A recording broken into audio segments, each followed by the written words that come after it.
ni wewe tu,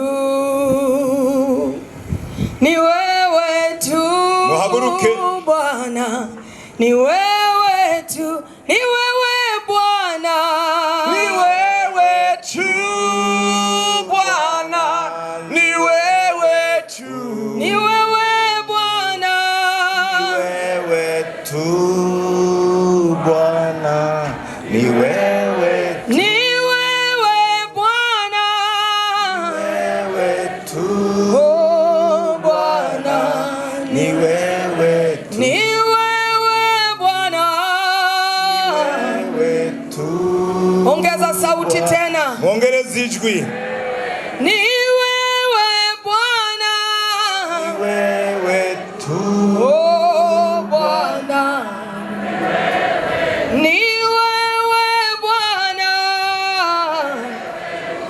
oh Bwana, ni wewe, ni wewe Bwana, wewe tu oh Bwana, ni wewe tu, kimbilio letu, ni wewe tu oh Bwana, ni wewe tu, kimbilio letu, ni wewe tu wewe tu Bwana, ni wewe tu, ni wewe Bwana, wewe tu Bwana, ni wewe tu, msaada wetu, ni wewe tu, wewe tu Bwana, ni wewe tu, ni wewe Bwana, wewe tu, wewe tu Bwana. ni wewe tu. Asante dada. Urakoze mushiki wacu. You may be seated in the presence of the Lord. Nimufate ivyicaro mu bwiza bw'Imana. Some people think that I have Upendo and Kone come and sing more Benshi muri mwebwe mwibajije ko Upendo na muhamagaye ngo aririmbe indi ndirimbo because I want to hear her sing. mwibajije ko ari ugushaka gusura kumwumva ariko araririmba. But actually I have her come again Ariko mu vy'ukuri namutumye ko ngo agaruke hano because I want to hear you sing. kuko nagomba kumva amajwi yanyu ari mwe muri ko muraririmba. It touches my heart. Birankora ku mutima cyane. And when the musicians and the vocalists are singing, Nabariya bacuraranzi na bamwe babafasha iyo bariko bararirimba, I cannot hear your voice. simeza ngo mwebwe numva amajwi yanyu. And my favorite part of the entire crusade Kandi umwanya mwiza urusha iyindi kuba myiza mu gikorane is when I can hear your ni voice. mu gihe nshobora kumva amajwi yanyu. Amen, Bujumbura. Amen Bujumbura. I want to thank Bishop Onesforo, Ndifuza gushimira cyane umwungere Onesforo, Bishop David Nkone, umwungere David Nkone, all of the staff from the various churches, be nabo barongozi batandukanye bavuye mu mashengero atandukanye. I want to thank all of our political leadership, government leaders that have come to be with us today. Ndifuza gushimira abarongozi mu vy'intwaro y'iki gihugu bashimye kuza kwifatanya natwe uyu munsi. And thank all of you Hanyuma kandi ndabashimire mwebwe mwese for joining us together in this great event. Kubona mwashimye kwifatanya natwe muri iki gikorwa gikomeye cyane cy'ubutumwa bwiza. Let us hear from the word of the Lord. Reka rero twumve amajambo yo muri Bibiliya, ijambo ry'Imana. From the Gospel of Mark, Turasoma mu butumwa bwiza bwa Yesu Kristo nkuko bwanditswe na Mariko, chapter 2, igice ni 2, verses 1 through 12. turahera ku murongo wa mbere dushitse ku murongo wa 12. Dusome mu izina rya Yesu Kristo. Haheze iminsi asubira i Kaperenahumu, bimenyekana ko ari munzu. Benshi bakoraniraho, ntibakwigwa munzu, eka n'imbere y'umuryango hose. Ababwira ijambo ry'Imana. Haza abazanye ikimuga, bagiteruye ari bane, babuze ingene bamushikira kubw'ishengero, basambura inzu hejuru y'aho atumbereye. Bahejeje kuhatobora, bururukirizamwo Inderuzo iryamyemwo ico kimuga. Yesu abonye ukwizera kwabo, abwira ico kimuga ati, mwana wanje, ibyaha byawe urabihariwe. Ariko hariho abanyabwenge b'ivyanditswe bamwe bicayeho, biburanya mu mitima bati, ni iki gitumye uwo avuga atyo? Ararogose. Ninde ashobora guharira ibyaha atari umwe, niwe Mana? Yesu amenye mu mutima wiwe yuko biburanya muri bo batyo, aca arababaza ati, ni iki gitumye mwiburanya ivyo mu mitima yanyu? Icoroshe ni ikihe? Ni ukubarira ikimuga nti uhariwe ibyaha byawe, canke no kuvuga nti vyuka wikorera inderuzo yawe ugende? Ariko kugira ngo mumenye ko umwana w'umuntu afise ububasha mw'isi bwo guharira ibyaha, abwira ikimuga ati, ndakubariye nti vyuka wikorera inderuzo yawe utahe. Aravyuka, aca yikorera inderuzo, asohoka imbere ya bose. Nuko bose barumirwa, bahimbaza Imana bati, ntitwari bwabone bene ibi. Yesu nashimwe cyane. May God bless the reading of His Word. Imana ihezagire ijambo ryayo tumaze gusoma. I titled this message today, narondeye ubu butumwa bw'uyu munsi, When Jesus Led the Service. Igihe Yesu yararongoye igikorwa. When Jesus leads the service, Igihe Yesu ari wahagarariye igikorwa, anything can happen. Ikintu cyose kirashobora kuba.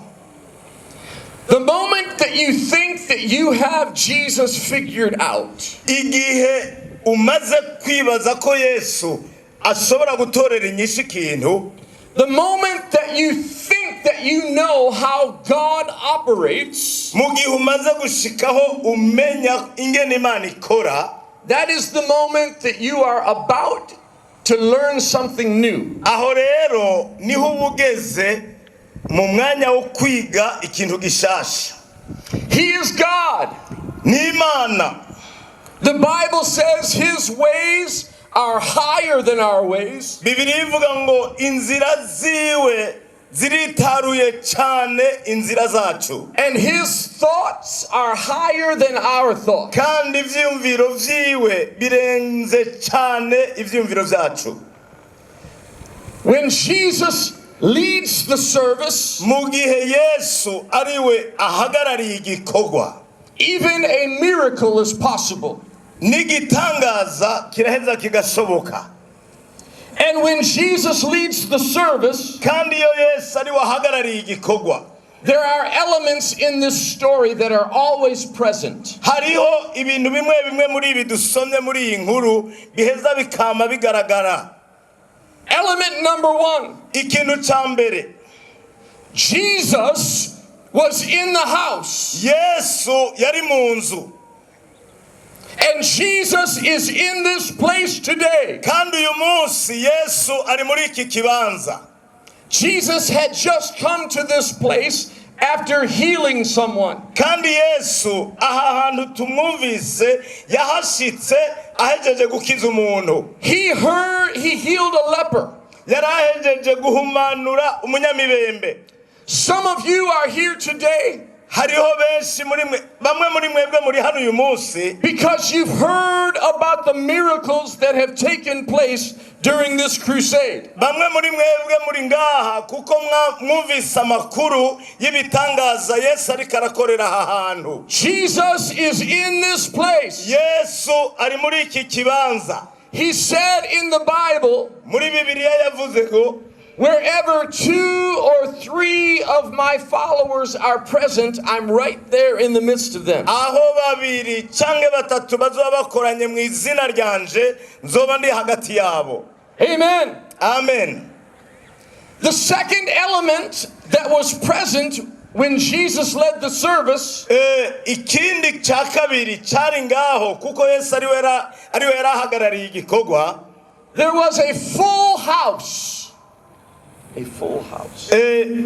Hari inzu muri icyo kibanza.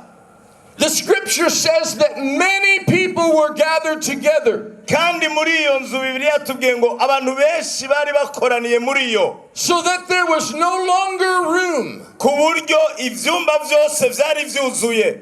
That reminds me of this meeting today. Byaciye binyibutsa abantu ndiko ndabona muri iki gikorano uyu munsi. I watched people continue to come to these grounds. Nakomeje kubona ko hari abantu n'ubu bakiriko baraza muri iki kibanza. And I said to myself, ndaheza ndibwira nti Jesus is in this place. Yesu ari muri iki kibanza.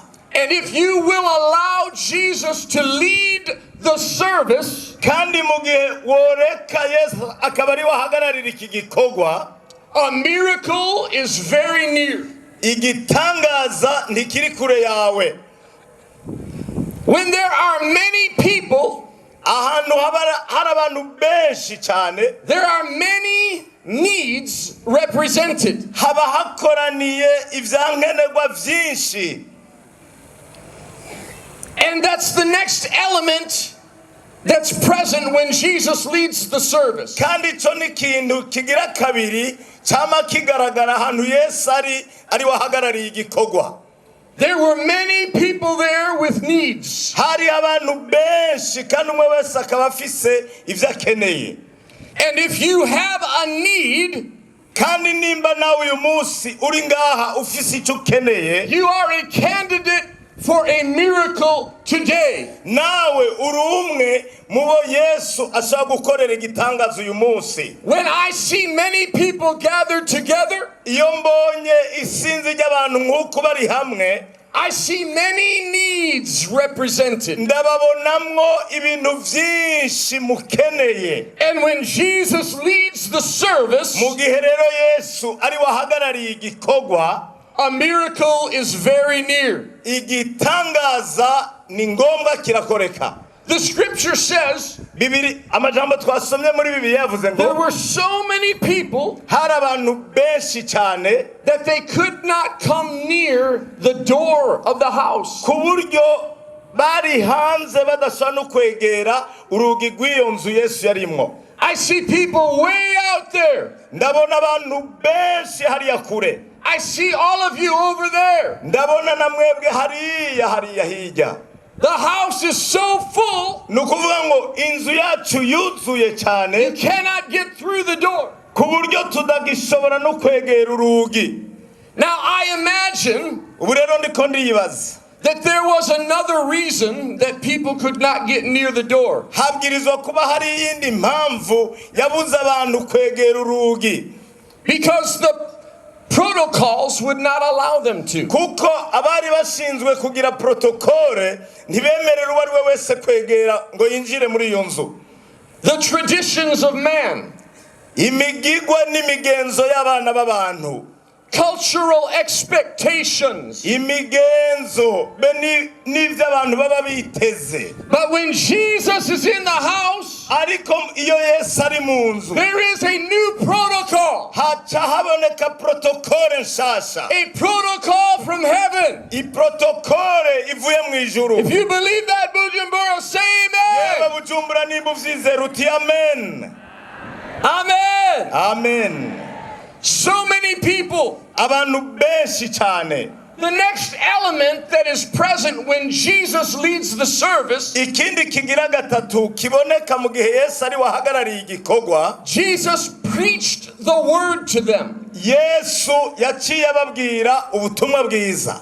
And that's why we preach the word of God. Ni nayo mpamvu idutera kuvuga ubutumwa bwiza. When the word of God is present, kuko ahari ijambo ry'Imana, there is power, haba hari n'ubushobozi, there is freedom, haca haba n'umwidegemvyo, there is liberty. haca haba kwidegemvya. Bujumbura, if you believe that, put your hands together and give God praise. Yewe Bujumbura niba uvyizera tuduze amaboko dushima Imana. Amen. Amen. Jesus preached the word to them. Yesu acababwira ijambo ubutumwa bwiza. The word for preaching Iri jambo rivuga ngo kuvuga ubutumwa in the New Testament mu isezerano rishasha is kerygma. mu kigiriki bavuga korigma. It's a Greek word. Ni jambo ry'ikigiriki. Kerygma means korigma mu rugo rurimi rw'ikigiriki risobanura ngo to cry out, nugusemerera, to communicate in the most intimate possible way. Ukavuga icyo ugomba kuvuga mu buryo usemerera kugira vyumvikane. He did not simply stand there and quietly and politely read the word. Ntiyahagaze hagati yabo atekereje mu buryo bw'urupfasoni bwinshi ngo aheze asome imirongo buhoro buhoro. I imagine it sounded like this. Je nibaza ko vyari bimeze nk'uko mugira mwumvirize. I beseech you Ngo ndabinginga by the mercies of God kubw'imbabazi z'Imana to come unto me, muze aho ndi, all who are weary and heavy laden, abantu mwese munaniwe muremerewe mufite and I imitwaro, will give you rest. ndaheza nanje ndabaruhure. Amen, Bujumbura. Amen Bujumbura. Jesus preached the word to them. Yesu araheza ababwira ubutumwa bwiza. God sent forth his word, Imana yarungitse umwana wayo, and he healed them, Imana yabatumiye ijambo, and he iryo jambo delivered rirabakiza, them from all of their destruction. kandi iraheza ibakura mu marushwa yose barimwo. One version of the Bible that I read Hariho Bibiliya imwe nasomye said that God sent forth his word and he healed them, ngo Imana ibatumira ijambo ikongera ikabakiza, and he delivered them from death at their door. hanyuma ngo ibakiza urupfu rwama ruri ku rugi rwabo. Amen. Amen. Where the word of God is preached, Ahantu havuzwe ijambo ry'Imana, the power of God is present. ubushobozi bw'Imana buca bugaragara aho hantu. In the 16th chapter of the book of Mark, Muri ubu butumwa bwa Mariko igice ca 16 it says that the followers of Jesus baravuga ku bikorwa Yesu yakoze, went forth preaching the word, yuko amaze kuvuga ubutumwa bwiza, and God confirmed the word that they preached kandi ko Imana yashingira naho ubutumwa bavuze with signs and miracles. ibicishije mu bimenyetso n'ibitangaza. The miracle working God is here today. Iyo Mana ikora ibitangaza iri hano muri twebwe uyu munsi. Jesus is in the house, Na Yesu ari hano mu nzu, and we're all here together. kandi natwe twakoraniye hano turi hamwe twese, The word of God is being preached. kandi ijambo ry'Imana ririko riravugwa. The word of God is touching the hearts of people, Ijambo ry'Imana ririko rirakora ku mitima y'abantu, and many, many needs will be met today. kandi ivyankenerwa vyinshi vyanyu biraza kuronka inyishu no munsi, In the name of Jesus. mu izina rya Yesu Kristo. If you believe that, Bujumbura, Ewe Bujumbura nimba wizera ivyo, lift up your voice. duza ijwi ryawe uvuge, Shout unto God uduza ijwi imbere y'Imana with the voice of triumph. nk'inzamba, ijwi nk'iry'inzamba. Let me help you. Reka ndabafashe. Woo! Woo! Woo! Hallelujah! Amen. I'm so glad that Jesus is in this place, Ndanezerewe cyane kumva ko Yesu ari hano muri iki and his kibanza, word is being preached. kandi ijambo ryiwe rikaba ririko riravugwa. Now, in this story, Muri iyi nkuru twasomye there's also a problem. harabayeho n'iyindi ngorane. Someone was very sick. Hariho umuntu amugaye cyane, agwaye cyane. A paralytic was present, Ikimuga cyaraje aho hantu, and he could not get near the door. hanyuma asanga ntashobora no kwegera urugi. And there was also something else present. Ariko kandi hari n'ikindi kintu kiri ngaho. This story tells us that 4 men carried him. Iri jambo twasomye datubwiye ko uwo muntu baje bamuteruye mu nderuzo iteruwe n'abantu bane. You see, it's not enough for Jesus to be present. Murumva ko bitari bihagije ko Yesu aba ngaho gusa. Someone has to care about the people that cannot get to Jesus. Habwirizwa kuboneka abantu bo gufasha abantu atankomezi bafise zo gushikira Yesu ngo bamushikire. There were 4 men present, aha tuhabonye abantu bane bari ngaho, and they had a concern for this paralytic. kandi bari bahagaritse umutima cyane kubw'iki kimuga. I see the wonderful arrangements on this golf course. Ndabona ingene ibi bikorwa bitunganije neza cyane. So many tents, ndabona amahema menshi, and chairs, n'intebe nyinshi, and benches, ndabona ibikoresho bitari bike, umbrellas. ndabona imitaka. Someone cared enough about you hariho umuntu yitwararitse ko mwoba hano mumerewe neza, that they made preparations kugira ni nabo bahejeje bakagira izi nteguro zose for you to be here today. kugira ngo mushobore kuba hano no munsi. But because Jesus is in this place, ariko kubera ko Yesu ari muri iki kibanza, there's even more people than we can accommodate. murabona ko twaronse abantu benshi tudashobora no kuronkera aho bicara. That's how you know that God is here. Ico ni kimwe mu bimenyetso vy'uko Imana iri hano. But there were also people that are concerned about you. Ariko rero hari n'abantu babitwararitse. And we've done everything that we can do to make preparations for you. Kandi barakoze ibishoboka vyose kugira ngo bitegurire kubakira.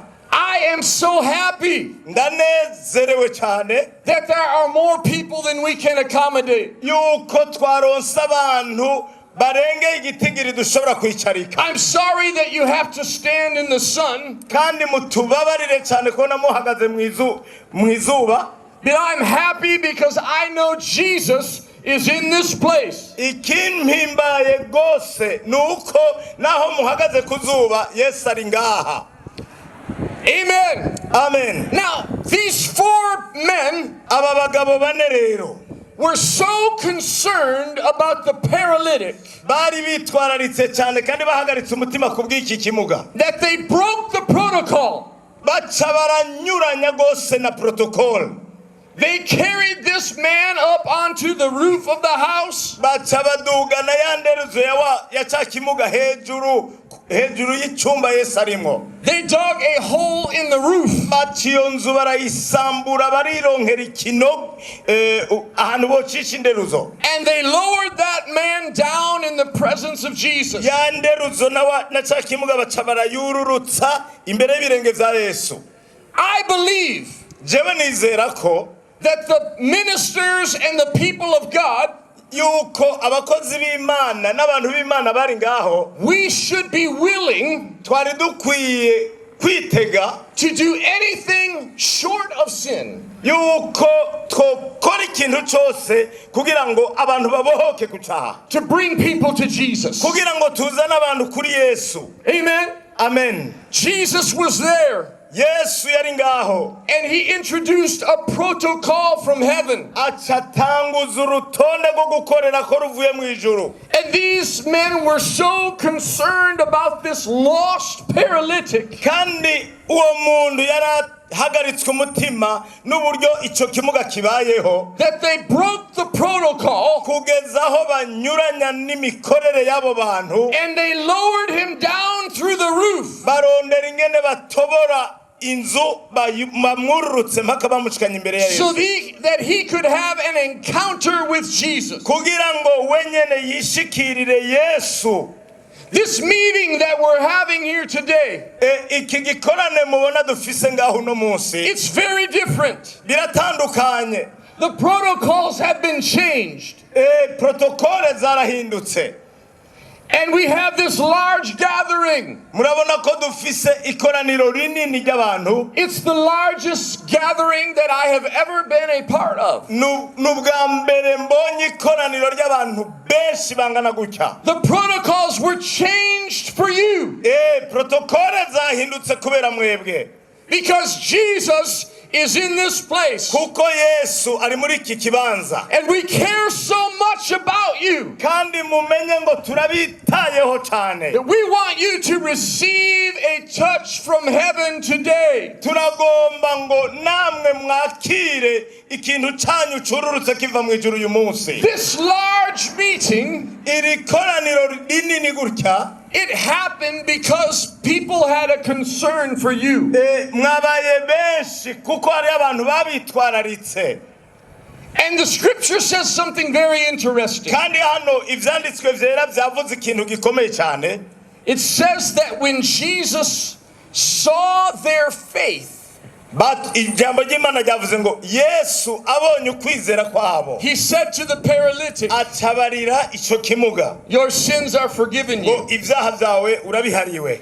Jesus did not see the faith of the paralytic. Yesu ntiyabonye ukwizera kw'ico kimuga. He saw the faith of those 4 men, ariko yabonye ukwizera kwa babandi bane bamwikoreye bakamuzana, who cared enough bamwitwararitse bihagije to break the protocol, kugeza aho banyuranya to bring God to the people. Kugeza bashikanye ikimuga imbere ya Yesu.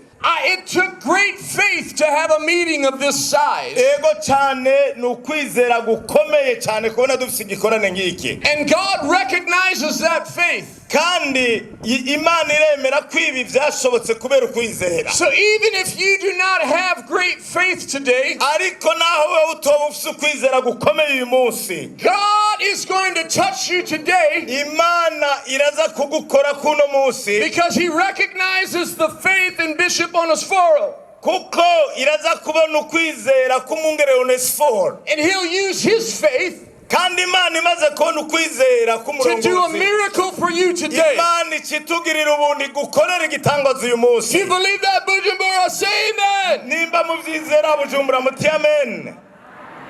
Jesus saw the faith of those 4 men. Yesu yitegereje ukwizera kw'abo bantu bane. And he said to the paralytic, acabwira ico kimuga, son, your sins are forgiven you. Mwana wanje ibyaha byawe urabihariwe. And a miracle took place. Kandi igitangaza kica kirakoreka. When you have all of these elements present, igihe rero ibi bintu byose tumaze kuvuga ubu bibona bihari, all the elements that are present here today, ibi byose mubona uko tubibona biri hano no munsi, Jesus is in this place. Icyambere Yesu ari ngaha. There are a large crowd of people. Icyakabiri dufise ikoraniro ry'abantu benshi cyane. Many needs are present. Icyagatatu uko ari benshi niko bakeneye ibitandukanye byinshi. And the word of God is being preached. Kandi ijambo ry'Imana ririko riravugwa. And someone cares enough for you kandi hari umuntu yabitwararitse arabitaho to make a meeting like this possible. kugira ngo ategure ikoraniro nk'iri rishoboke. A miracle is going to take place. Kubw'ivyo vyose igitangaza kigiye gukoreka. Because God is faithful. Kuko Imana numwizigirwa. And the Bible says, kandi Bibiliya ivuga ngo his word will not return void. ngo ijambo ryayo ntirizogira ubusa.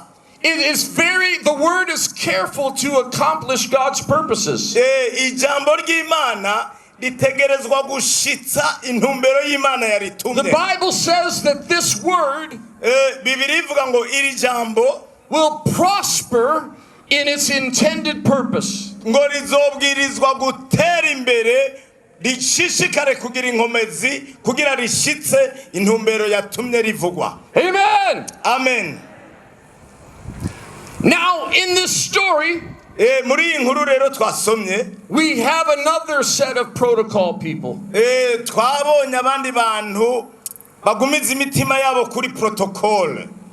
They're called scribes. Hano babise abanyabwenge b'ivyanditswe.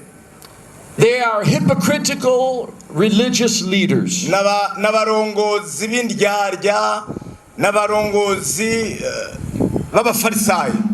And they accuse Jesus of breaking the protocol. Baca batangura kwagiriza Yesu ko yanyuranije n'urutonde rwa protocol.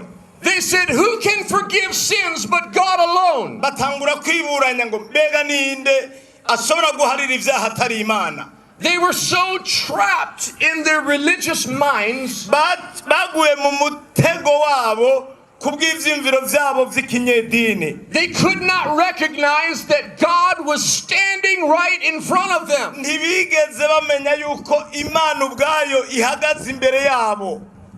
And Jesus perceived in his spirit maze Yesu mu mutima wiwe no mu mpwemu yiwe that they reasoned this way within themselves. amenya ko bariko biburanya mu mitima yabo bibaza ico kibazo. He said, why do you reason this in your heart? aravuga ati kubera iki muriko muriburanya mu mitima yanyu? Which is easier, mbega icoroshe ni giki? to say to the paralytic, your sins are forgiven you, kubarira uyu murwayi iki kimuga ngo ibyaha vyawe urabihariwe, or arise and take up your bed and walk? canke kumubarira ngo tora inderuzo yawe wigire? But that you may know that the Son of Man has power on earth to forgive sins, ariko kugira ngo mumenye ko umwana w'Imana afise ububasha bwo guharira ibyaha, I say to the paralytic, reka mbarire iki kimuga nti rise, haguruka, take up your bed, terura inderuzo yawe and walk. hanyuma utambuke wigire. Amen. Amen. Woo! I love that so much. Ndakunda ivyo bintu cyane. The Bible says, Bibiri ivuga ngo immediately ngo ako kanya nyene he rose and took up his bed and walked. acarahaguruka yikorera inderuzo yiwe arigira. The reason that Jesus told him that his sins were forgiven, impamvu Yesu yamubwiye ngo ibyaha vyawe urabihariwe, and he told him to arise and take up his bed and walk, agatako akamubwira ati ikorera inderuzo yawe wigire, is because he wants the world to know nuko Yesu yagomba ku isi yose imenya that he has the power to both forgive your sins and heal your body. nuko yagomba ku isi yose imenya ko Yesu afise ububasha bwo kuduharira ibyaha no kudukiza indwara. Jesus said, I am the way, Yesu yavuze ngo ni jewe nzira, I am the truth, ni jewe kuri, I am the life, kandi ni jewe bugingo. and no one comes to the Father Nta muntu n'umwe ashobora kuza ku Mana except through me. kiretse ndamujanye. And the Bible says Kandi Bibiri ivuga ngo that the Father anointed Jesus of Nazareth ko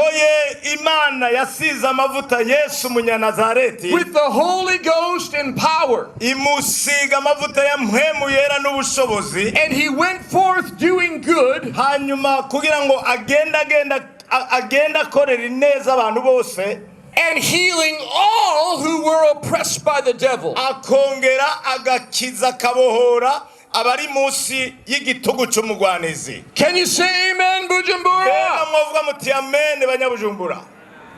Say amen and Muti amen. let heaven hear you. Tuvuge amen n'ijuru ritumve. Amen. Amen. Hallelujah. Imana ishimwe cyane. Immediately, Ako kanya nyene this man took up his bed and he walked. umwe yari kimuga arahaguruka afata inderuzo yiwe aratambuka arigira. Listen to me, Bujumbura. Umunyumvirize neza Bujumbura. Something brought you here today. Hari ikintu cyatumye uza ngaho uyu munsi. It may have been sickness. Urashobora kuba wazanywe n'indwara. It may have been financial hardship. Birashoboka ko wazanywe n'ubukene, amahera yaguheranye. It may have been the prayers of someone else Canke ukaba waje hano kuko ari undi muntu yagusengeye. that carried you to this place. Bakuzanye bagushikana muri iki kibanza. But if you put your faith in Jesus today, Ndakubwira ngo niwashira ukwizera kwawe muri Yesu uyu munsi, whatever carried you here today, na uwoba yakuzanye uwo ari we wese, you will carry it with you out of here. uza kuva ngaha ari wowe wijanye ntawe uza kugutwara ukundi. Amen. Amen. Just like the man in this story. Uko nyene twabisomye muri iyi nkuru y'uyu muntu. Something carried you here today. Hari icyakuzanye gushika ngaho uyu munsi. But if you put your faith in Jesus, mugabo niwashira ukwizera kwawe muri Yesu, the thing that brought you here, aba icyakuzanye hano, you will carry out of this place. uza kugenda wakikize. I say to you, as Jesus said to this man, ndakubarira uko Yesu yabariye uyu muntu. arise, haguruka, take up your bed and walk. fata inderuzo yawe ushire ko wigire. In the name of Jesus. Mu izina rya Yesu Kristo. And people will say, abantu rero baravuga bati, just like they said in this story, baraza kuvuga nkuko aba bandi bavuze muri iyi nkuru, they were amazed and they glorified God, ngo barumirwa batazira Imana, saying we never have seen anything like this before. baravuga ngo ntitwari bwigere tubona ibisa gutya. Bujumbura. Yewe Bujumbura. The gospel message ubutumwa bwiza is very simple. n'amajambo yiyoroheje cyane asanzwe. God is holy, nukuvuga ngo Imana ni yera, and we are sinful. natwe turabanyabyaha. Holiness is the very character of God. Ukwera ni muri kamere y'Imana. God cannot change who He is. Imana nta na rimwe ihinduka, iguma ari Imana. He says, I am the Lord, I change not. Yavuze ngo nduhoraho Imana kandi simpindagurika. The Bible says that He is the same yesterday, today, and forever. Bibiri ivuga ngo uko yarari ejo n'uyu munsi niko ari kandi niko azohora ibihe bidashira. So God cannot change who He is. Rero Imana ntishobora guhinduka. And humankind, mugabo kamere y'umwana w'umuntu, we cannot change our condition ntidushobora kwihindura ngo twigire beza without the intervention of God on our behalf. kiretse Imana igize ikikoze ku bwacu. The Bible tells us that we are so lost in sin. Bibiri tubwira ngo twaratakariye turapfira mu byaha n'ibigabitanyo, so deprived in our sinful nature, twaramaze kuboherwa hariya muri kamere y'ikinyabyaha, that we cannot help ourselves. ku buryo umwana w'umuntu ataco yokora ngo yitabare. But God took the initiative ariko Imana yonyene yaciye ifata ingingo to remedy our condition. kugira ngo itorere umuti ayo marushwa yacu. He sent His only Son, Jesus Christ, yaciye ituma umwana wayo w'ikinege Yesu Kristo to die on the cross of Calvary. kugira ngo apfe urupfu rwo ku musaraba w'i Karuvari. He gave His life, yatanze ubugingo bwiwe, and He shed His blood, aremera amaraso yiwe araseseka, so that you could be free from sin. kugira ngo ubohoke ubu widegemvya ku caha. Amen. Amen. God loves you so much. Imana yaragukunda Done for you. kandi ikintu cyonyine usabwa gukora kugira ngo wishure iyo neza Imana yagukoreye, Three things. ni ibintu bitatu gusa. Recognize. Icyambere ni ukwemera. We must recognize our sinfulness. dutegerezwa kwemera ko turi abanyabyaha. The Bible says Bibiri ivuga ngo all have sinned and fallen short of the glory of God. bose bakoze ibyaha ntibashikira ubwiza bw'Imana. So when I recognize my sinfulness, rero iyo nemeye ko ndi umunyabyaha, I'm simply acknowledging my membership in the human race. by'ukuri mba nemeye ko nanje ndi umwe mu bana b'abantu. Once you are willing to humble yourself rero birakwiye ko ikindi usabwa ni ukwicisha bugufi and acknowledge your sinful condition, hanyuma ukemera ko uri umunyabyaha. now you can do the second thing. ikigira kabiri uheze ugakora Repent. ni ukwihana. The word repent iri jambo kwihana simply means to change. risobanura uguhinduka, To change your mind, ugahindura ivyiyumviro, change your direction. ugahindura inzira warimwo, It is to change your lifestyle. ugahindura uburyo ubayeho, To turn from a lifestyle of sin kugira ngo uve mu buzima bw'ikinyabyaha and turn to God uheze uhindukirira Imana, for the forgiveness of your sins kugira ngo uronke imbabazi ku byaha and the byawe salvation of your soul. hamwe n'agakiza k'ubugingo bwawe. Once you have recognized your sinfulness Umaze kwemera kuri umunyabyaha and repented of your sin, hanyuma ukihana ibyaha byawe, the only thing left to do is receive. ikiba gisigaye gukora ni ukwakira. The Bible calls salvation Icyo Bibiliya yita agakiza a gift. ni ingabire. It's called the gift of salvation. Bibiliya ivuga ngo ingabire y'agakiza. When you receive that gift from Jesus, Iyo rero wakiriye iyo ngabire itangwa na Yesu, you are simply committing your heart to Him by faith. ni ukuvuga ngo mu kwizera umweguriye ubugingo n'umutima wawe. The Bible says, Bibiliya ivuga ngo if you confess with your mouth ngo niwaturisha akanwa kawe the Lord Jesus yuko Yesu ari umwami, and believe in your heart hanyuma ukizera mu mutima wawe that God raised Him from the dead, ko Imana yamuzuye imukura mu bapfuye, you will be saved. uzokizwa. Amen. Amen. Bujumbura, Yewe Bujumbura, I want to ask you to stand to your feet. reka ndabasabe muhaguruke aho mwicaye, muhaguruke mwese, muhaguruke. I'm talking to three kinds of people today. Uno munsi numva ndiko mvugana n'imigwi itatu itandukanye y'abantu.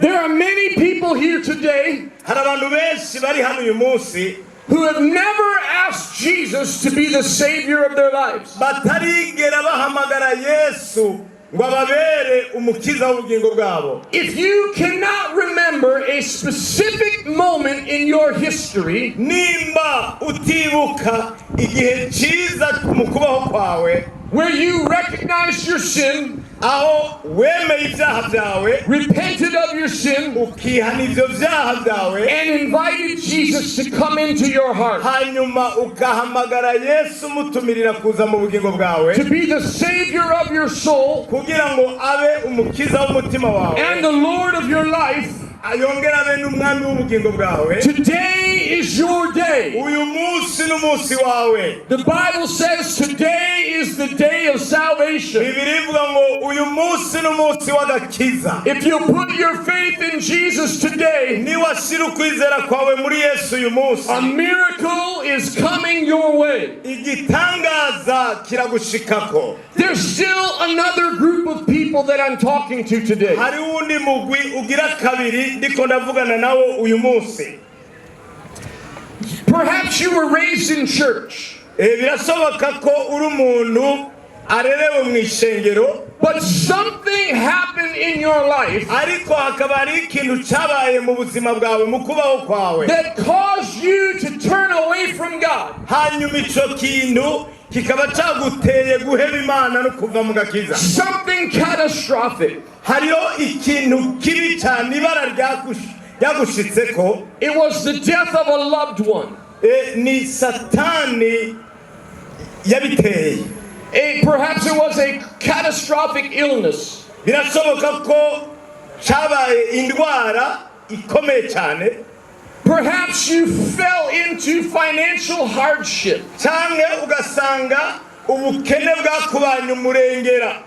Something happened in your life Hari ikintu cyashitse mu bugingo bwawe that caused you to turn away from God. cyatumye wumva iby'Imana wo bivamwo, And the devil has convinced you kandi Satani yarakwemeje that you've done too much yuko ivyo bintu atawo and vyihanganira, you've gone gone too far. kandi ko ugeze kure rwose The devil wants you to believe satani agomba yuko ushishikara wizera that ko God will not forgive you imana itagishobora kuguharira and receive you to himself. imana itagishobora kukwakira. I came here today uyu munsi mpagaze hano to tell you that the devil is a liar. kukubarira ko satani ari umubeshi And there's nothing that you have done nta kintu na kimwe woba warakoze that would ever cause God to turn away from you. cyotuma imana iguhindukiririza ku mugongo If ikaguheba. you will come to him today mu gihe woramukuje hano uyu munsi and put your faith and trust in him, ukwizera kwawe ukagushira muri Kristo Yesu, you can rededicate your life to him today. ubugingo bwawe urashaka gusubira ukabuha imana And bushaka, God will receive you with open arms. kandi imana yiteguye kukwakirana amaboko yose. There's still one more group of people that I'm talking to. hari uwundi mugwi ugira gatatu ndiko ndavugana nabo. You love the Lord. urakunda umwami imana, You may even attend church, hari naho woba uri n'umunyeshengera ahantu kanaka, but you have no peace in your heart. ariko ukaba ubayeho atamahoro ufise mu mutima wawe, You're just not sure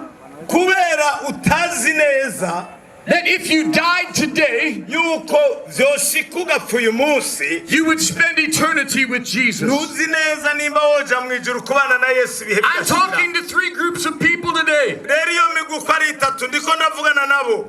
Number one, you need to receive Jesus as your Savior for the very first time. icyambere ni kuri abo bakeneye kwakira Yesu nk'umwami n'umukiza wabo. iryambere Number two, you need to return to Jesus abakabiri mukeneye kugaruka kuri Yesu, and rededicate your life to Him. usubire umuhe ubugingo bwawe. Number three, abagatatu you simply need to know that you know that you know ukeneye kumenya yuko uzi neza kandi uzi neza that if you died today, yuko vyoshika ugapfa uyu munsi, you would spend eternity with Jesus in heaven. yuko woca ugenda kwibanira na Yesu ibihe bidashira mu ijuru. If you fit into any three of these categories, mu gihe rero wowe uri muri iyo migwi, any one of these categories, uwo uri mu mugwi umwe muri iyi itatu twavuze, receive Jesus for the first time, kuri abo bagomba kwakira Yesu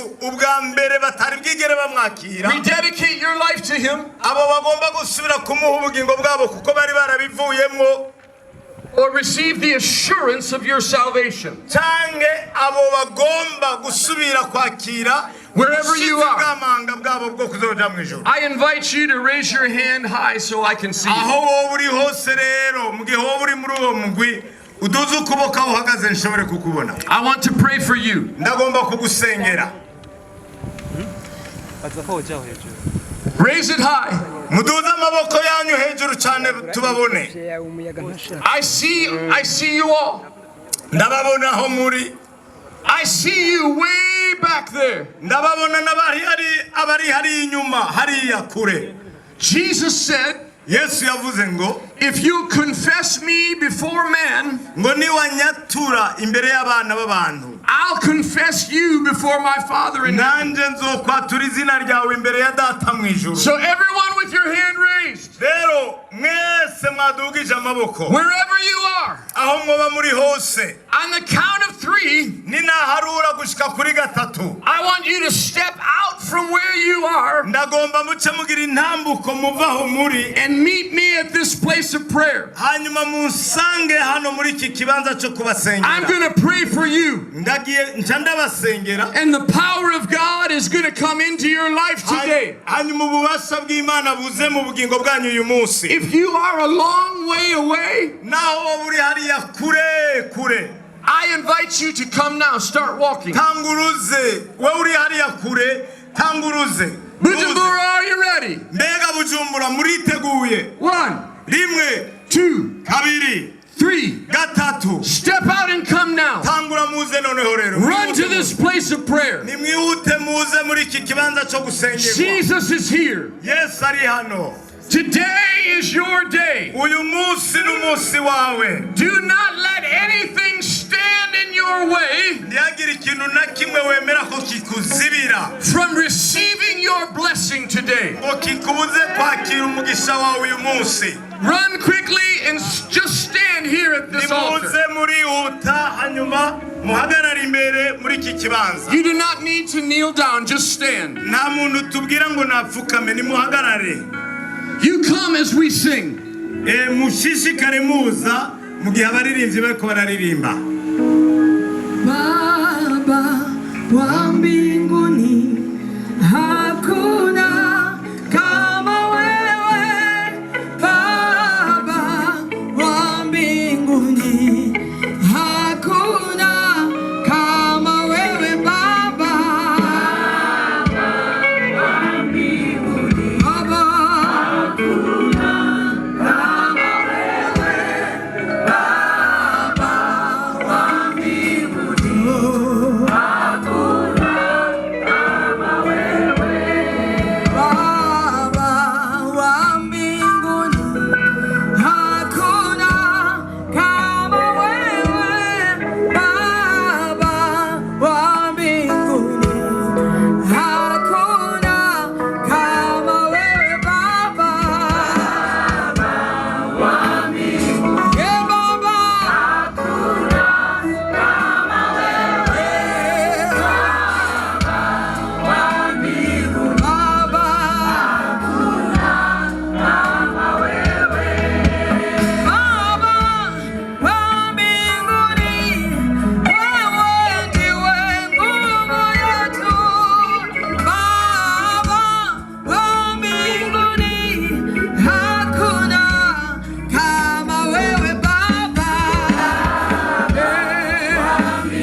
Step out from where you are. Tera intambuko uve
I want to speak to you for just a moment.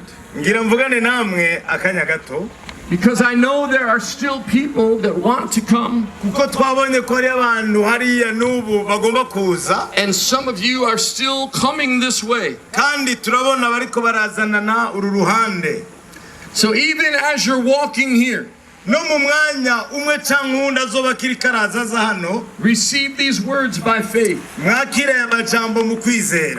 I am so proud of every one of you.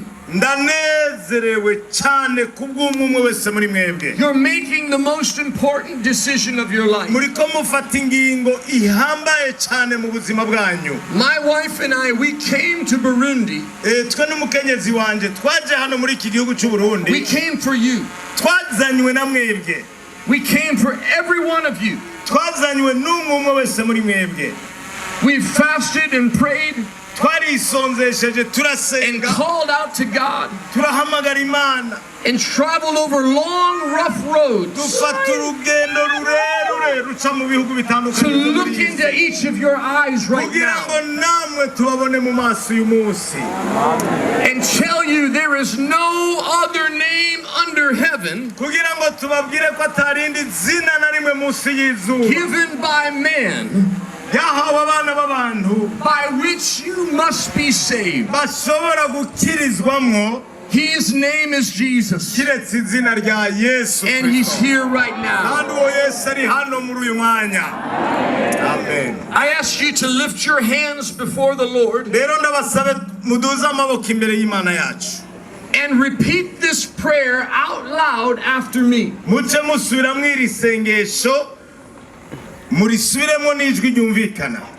Even if you're still walking this way, repeat this prayer out loud after me. Heavenly Father, I admit that I have sinned. I believe Jesus died for my sins.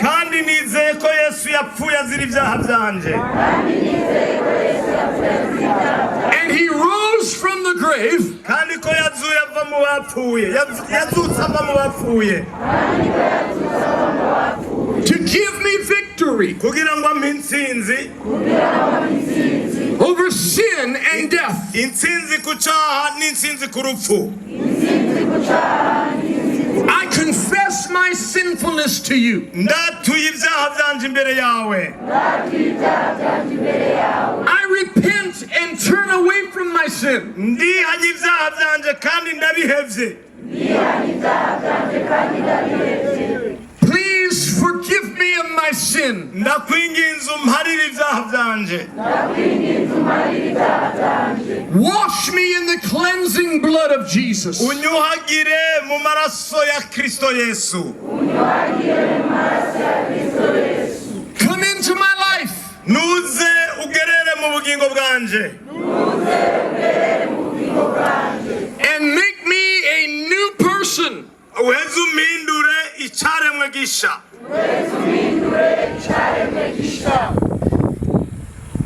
From this day forward, guhera ubu kugeza ibihe bidashira. I confess that Jesus is the Savior of my life. ndatura ko Yesu ari umukiza w'ubugingo bwanje. And the Lord of my life. akaba n'umwami w'ubugingo bwanje. In the name of Jesus I pray. ibi nkaba ndabyemeye mu izina rya Yesu Kristo. Amen. Amen. Bujumbura, say amen.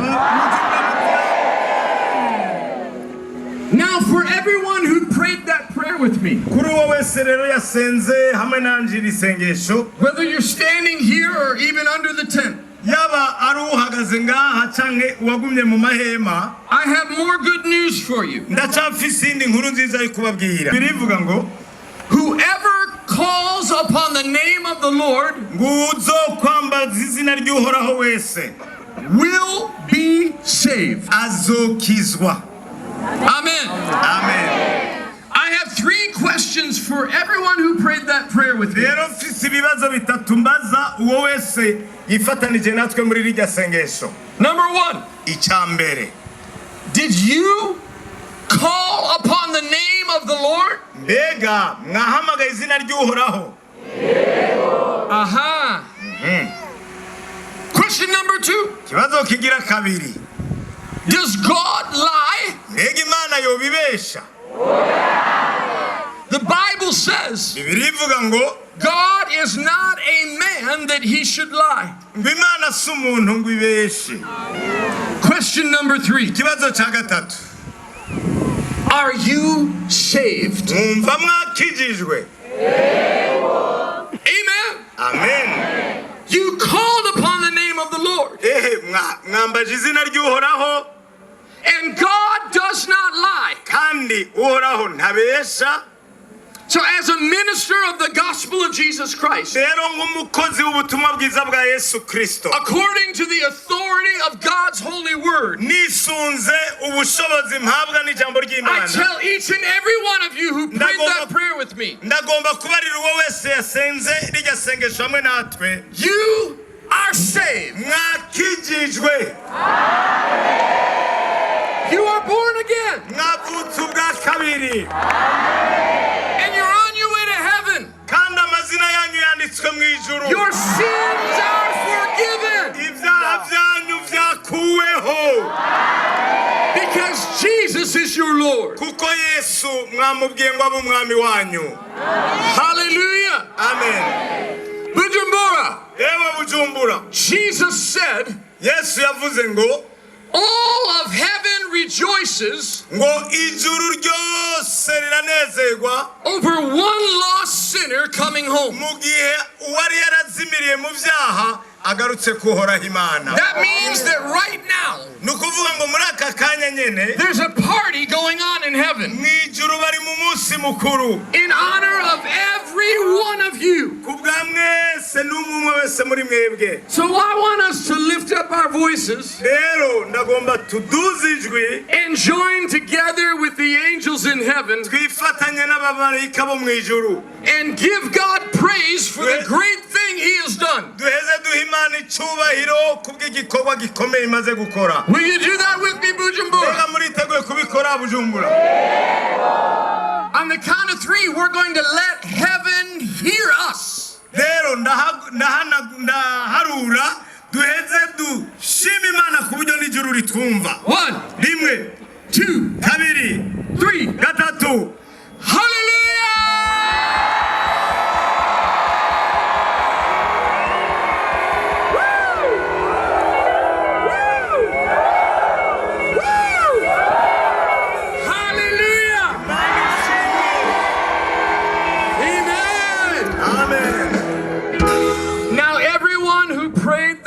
With me. We will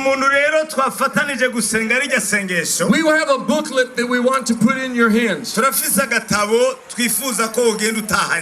If you prayed that prayer, please allow us to bless you with this booklet. This booklet will help you. It will encourage you. So I need you to make one promise to me. Will you promise me? Read this book tonight. Read it today. Don't wait until tomorrow. This booklet is going to explain exactly what took place in your heart when you prayed that prayer with me.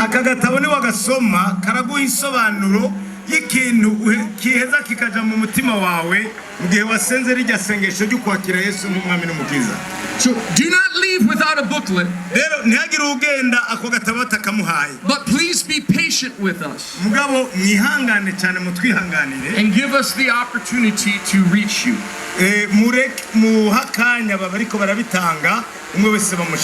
And once you've received your booklet, you can return to where you're seated.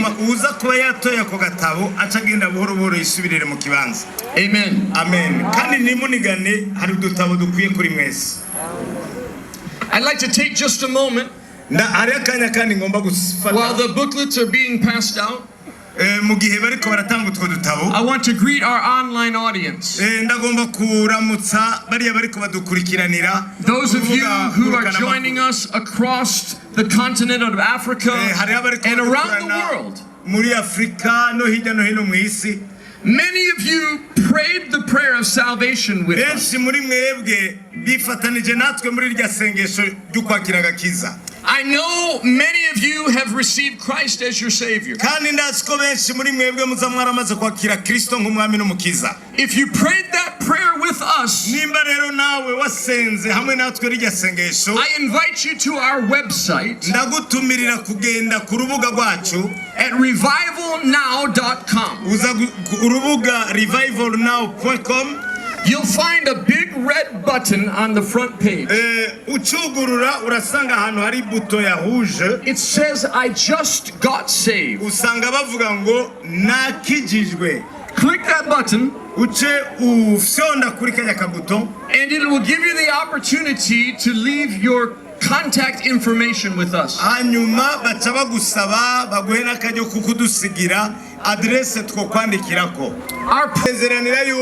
We will pray for you by name,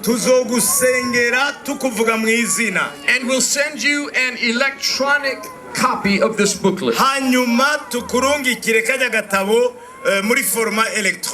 So go to revivalnow.com.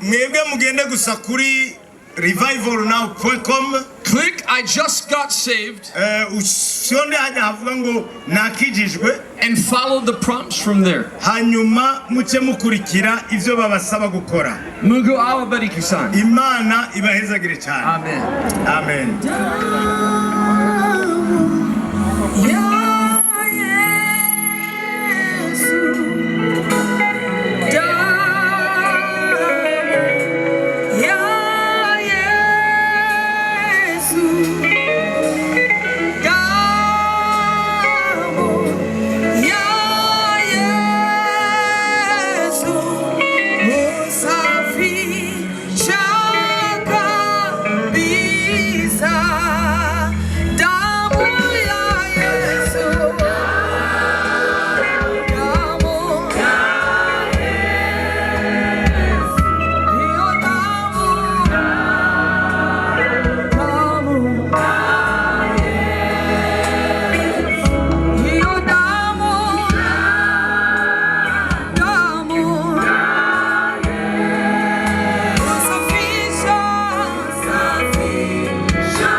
izina rya So I Yesu. want you, amen.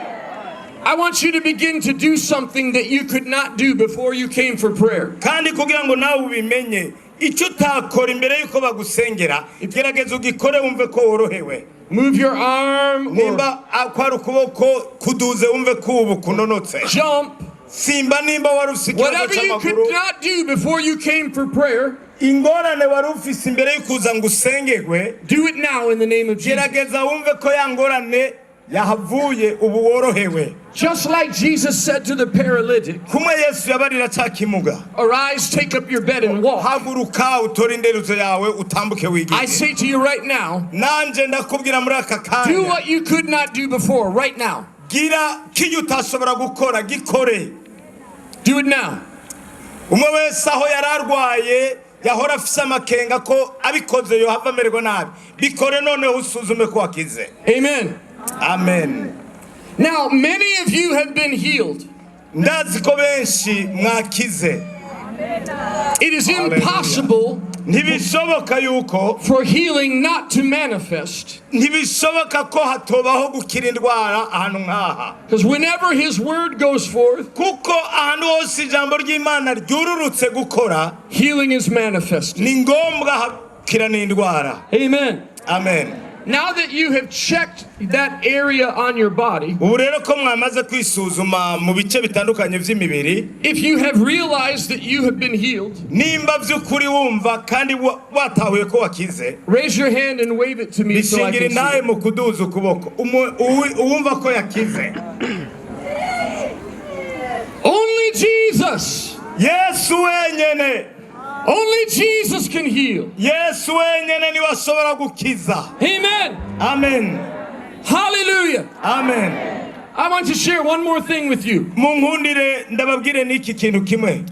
The difference between a miracle and a healing Itandukaniro hagati y'igitangaza no gukira indwara, is miracles are instant nuko igitangaza Imana igikoze nako kanya nyene, and healings are often progressive. mu gihe ugukira indwara hari aho biza buhoro buhoro, intambuko ku ntambuko. Many of you have been miraculously healed by the blood of Jesus. Hariho abantu bamaze gukira kubw'igitangaza c'Imana uyu mwanya. But there are other people you feel 25 or 50 or 75% better. Ariko hari n'abandi nabo gukira kwabo kugera ku rugezo rwa 25%, 50%, 75%. You know God has touched you, Icuzu udakekeranya nuko ukuboko kw'Imana kwagukozeko, but your healing is not yet 100%. ariko ukaba wumva hagira akantu kakikugoye ntibiraba 100%. This is what you do. Umve icyo usabwa gukora. You have two options. Ufise guhitamo hagati y'ibintu bibiri. You can go to our prayer tent Urashobora kugenda hariya mu ihema basengeramo abantu, and they will pray for you for your complete healing. ukababwira ko ugifise akangonongono, baheze basubire bagusengere ukire. But this is what else you can do. Ariko ndababwira ikindi mushobora gukora. Just begin to thank God for your healing. Tangura ushima Imana ko ukuboko kwayo kwagukoze kugakira. Just say, Father, Umubwira uti data, I thank you that your healing is complete in me. ndagushima ko ugukiza kwawe kwanshitse ko muri jewe. And if you will continue to do that, Kandi niwashishikara ushima Imana gutyo, it will help you to stay in faith for your complete healing. bica bigufasha kuguma uhagaze mu kwizera, ukwizera nako kuce kugushikana kugukira burundu. If you do that, Niwabikora uko, I promise you, no gusezeranira, some of you will be completely healed by the time you leave the crusade grounds. benshi muri mwebwe, bamwe muri mwebwe muza gukira gose imbere yuko munava no muri iki kibanza dukoraniyemo. I've seen it happen too many times. Ivyo narabibonye bikoreka inshuro nyinshi cyane. Others will walk home, Abandi nabo muraza kugenda mushike muhira, and by the time you reach your home, hanyuma mu gihe ushitse muhira, your healing will be complete. wumva ahubwo kwagukira gose kwagushitseko. Others Others will lie down in bed tonight. hari n'abandi wanagomba baza gushikaho baryama uno munsi mwijoro And when you batarakira gose mugabo bukeye bavyutse your healing will be complete. uce wumva amaherezo wakize gose. So we continue to thank God for what he has done. Wewe rero shishikara ushima Imana kubw'igikorwa cyayo yakoze muri wewe. The Bible says Bibiri ivuga ngo that by the stripes that were whipped into Jesus' back, mu mishishagu ya Kristo igihe bamutona nakwakiriye kandi burundu. it was completed on the cross of Calvary. Kuko gukira kwanje nakuronkeye igorogota ku musaraba. I thank you, Father, that I will live and not die Ndagushima data ko nzobaho ntari uwo gupfa. to declare the works of the Lord. Nkuko ijambo ry'umwami Imana rivuga. All you're doing is repeating God's word back to him. Amajambo iyo uri kuravuga ivyo uba uriko wibutsa amajambo Imana yonyene yasezeranye. You're reminding God about what he said concerning you. Uba uriko wibutsa Imana ivyo yavuze kuri wewe. And God loves that. Kandi Imana iragomba abayibutsa amasezerano yayo kuri bo. Amen. Amen. As you're walking home, just say, I thank you, Father, that healing is my portion. Rero mugihe muzaba mutashe muri rugendo uravuga uti Imana ndagushima ko ugukira ari umugabane wanje. Thank you that it's done. Thank you that it's finished. Murakoze turarangije. Amen. Amen. Hallelujah. Amen.